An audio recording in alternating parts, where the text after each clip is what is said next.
Ladies and gentlemen, the President of the United States.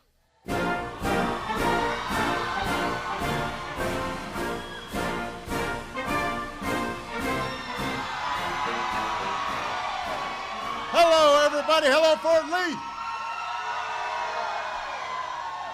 Well, it is wonderful to see all of you. Thank you. Thank you. I want to thank your outstanding leadership team for welcoming me, including Major General Darrell Williams, Lieutenant General Wendy Masiello, Colonel Adam Butler, and Command Sergeant Major Nathaniel Barty.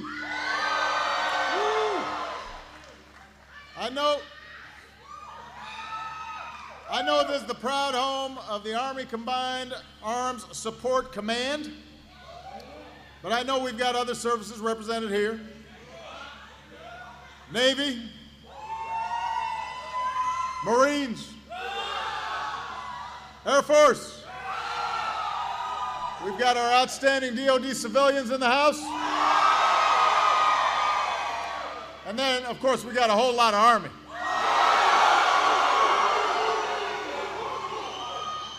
Now, I'm not here to give a big speech.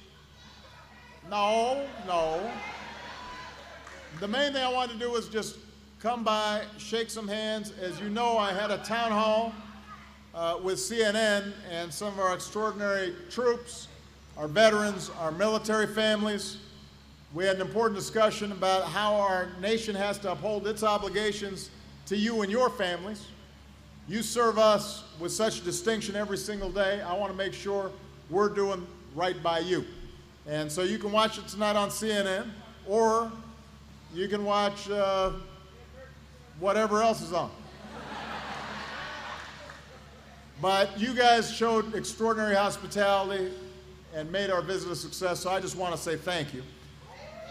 You know, here at this post, you are part of a tradition of service that stretches back nearly 100 years. Doughboys marched off to World War I from this facility. You trained our soldiers for World War II, Korea, Vietnam, every conflict since. So as you prepare to celebrate your centennial next year, I'm just going to jump the gun and go ahead and say, Fort Lee, happy 100th birthday. And this is also a chance for me to pay tribute to the vital work that you're doing every single day.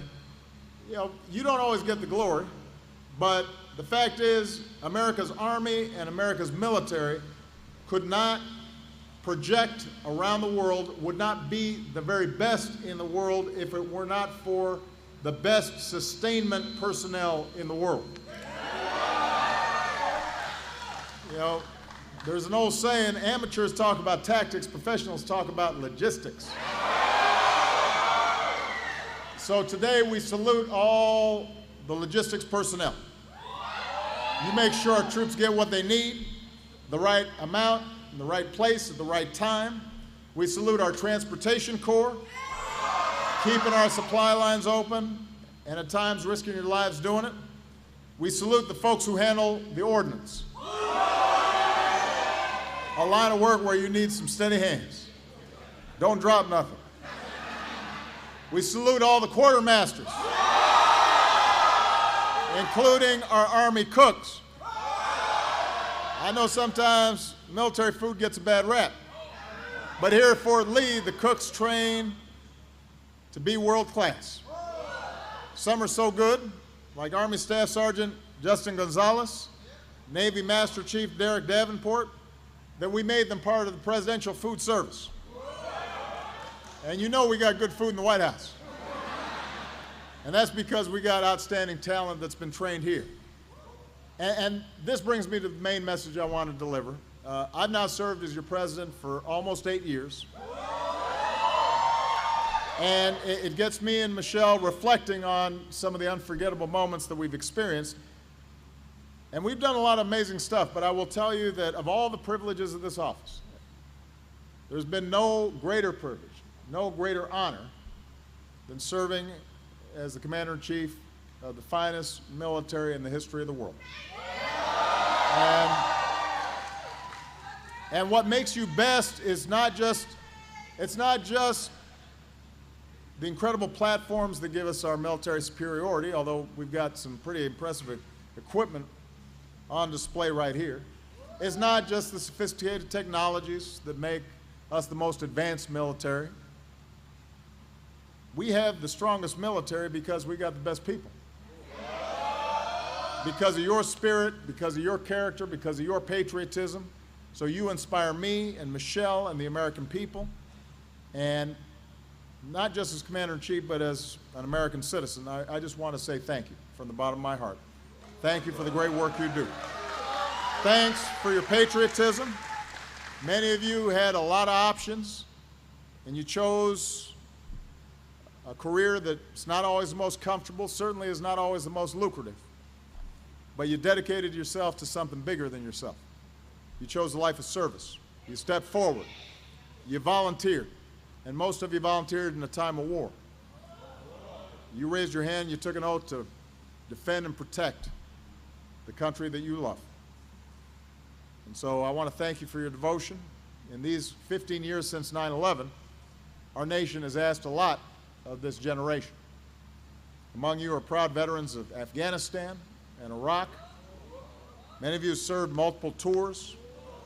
You've done your duty again and again. You've helped deal deadly blows to those who would threaten us. You help prevent attacks and threats to our homeland. You're helping us to destroy ISIL, and we will destroy them. You're keeping us safe. You've earned your place among the greatest of generations. Now, I believe that America's commitment now to our troops and our veterans is a sacred covenant that we have to keep. There's no more solemn request than to ask somebody to risk their lives on your behalf.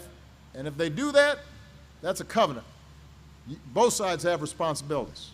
You took an oath to defend us.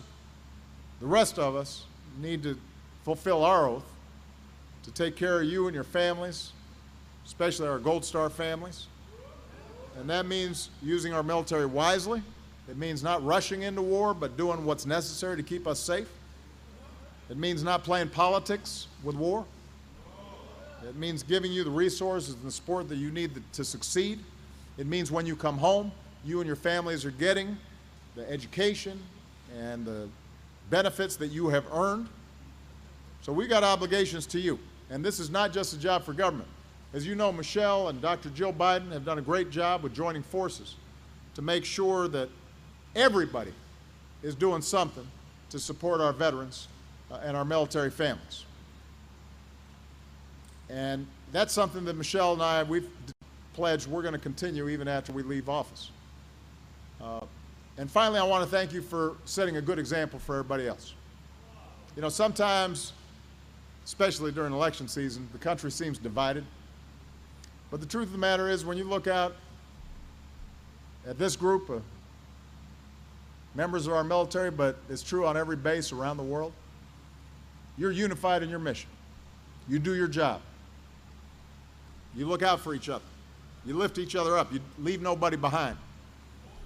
And you remind us we're one team, and we're one people, and we're one nation, indivisible, with liberty and justice for all. That's what you stand for. So thank you for your sacrifice, but also thank you for reminding the rest of the country what patriotism really means. God bless you. God bless the United States of America. Thank you, everyone.